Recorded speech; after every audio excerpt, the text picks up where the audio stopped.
Pasamos a estudiar el segundo apartado de la unidad, responsabilidades en materia preventiva, y comenzamos por las responsabilidades del empresario.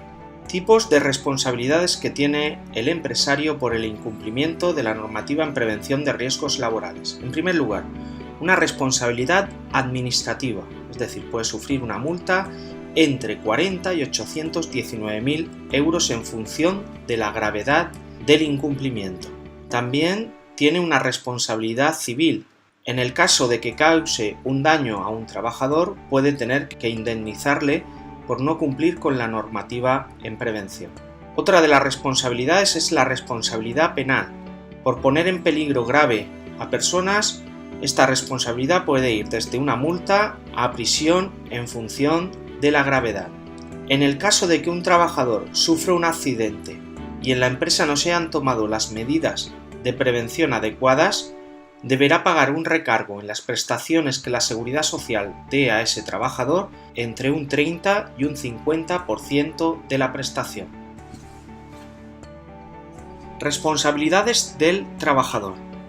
Si incumple sus obligaciones en materia preventiva, puede ser sancionado por el empresario. La sanción puede ser calificada como falta leve, grave o muy grave según el convenio colectivo. La sanción impuesta puede ir desde una amonestación verbal al despido disciplinario. En este caso, no tendría derecho a indemnización. También se le puede pedir al trabajador responsabilidad civil y penal por los daños que pueda ocasionar a otras personas por sus incumplimientos. La inspección de trabajo juega un papel fundamental en la prevención de riesgos. En primer lugar, visita a las empresas. Si encuentra algún incumplimiento de la normativa, levanta un acta de infracción y propone una sanción para la empresa que incumple. Puede realizar también advertencias y requerimientos, los cuales informa a la empresa de cuáles son las medidas que debe adoptar y le da un plazo de tiempo para hacerlo. También puede proceder a la paralización inmediata de la actividad en una empresa cuando observe que hay riesgos, y en caso de accidente o de enfermedad profesional está obligada a realizar un informe, llevando a cabo una investigación de los hechos.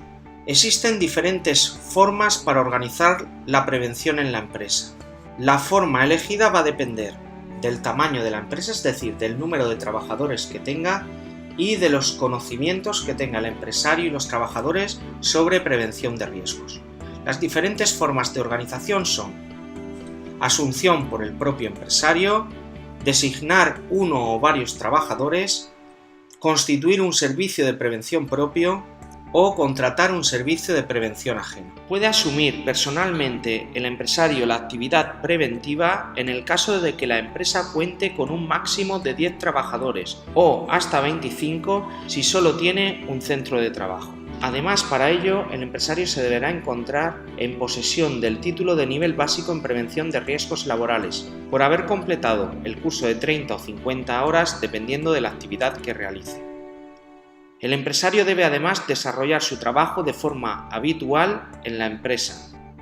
No puede el empresario encargarse de la medicina de la salud, y las actividades que realice la empresa no pueden estar consideradas especialmente peligrosas. Son consideradas actividades especialmente peligrosas, según se establece en el reglamento de los servicios de prevención, los trabajos con exposición a radiaciones ionizantes, los trabajos con exposición a agentes tóxicos, cancerígenos o mutagénicos para la reproducción, aquellas actividades en que intervienen productos químicos de alto riesgo, trabajos con exposición a agentes biológicos, actividades de fabricación, manipulación y utilización de explosivos, trabajos propios de minería y sondíos en superficie, terrestre o plataformas marinas, actividades de inmersión bajo el agua, actividades en obras de construcción, excavación, movimientos de tierra y túneles, actividades en la industria siderúrgica y en la construcción naval, actividades de producción y utilización de gases comprimidos, licuados o disueltos,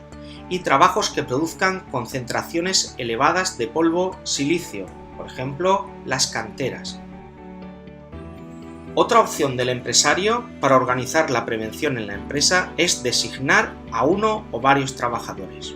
Cuando el empresario decida organizar la prevención de esta forma, el número de trabajadores que elija para desempeñar estas funciones ha de ser el adecuado.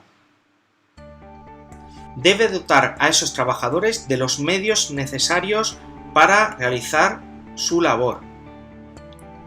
La empresa debe dar a los trabajadores el tiempo necesario para que realicen su actividad preventiva. Los trabajadores han de tener capacidad correspondiente a las funciones a desempeñar, es decir, deben haber recibido una formación adecuada para poder desempeñar sus funciones. Y no podrán ser despedidos por la realización de sus funciones. El empresario estará obligado a concertar un servicio de prevención propio, es decir, a contratar trabajadores que solo van a dedicar su jornada laboral a las funciones preventivas en los siguientes casos. En aquellas empresas que cuenten con más de 500 trabajadores o aquellas que tengan entre 250 y 500 en aquellas actividades que son consideradas de riesgo especial. En aquellos casos en los que por la peligrosidad de las actividades que se llevan a cabo o por los accidentes que han ocurrido, la autoridad laboral decida que la empresa tenga un servicio propio de prevención. Otra de las formas de la organización de la prevención es la utilización de un servicio de prevención ajeno. Un servicio de prevención ajeno es una entidad especializada en gestionar la prevención de riesgos en empresas.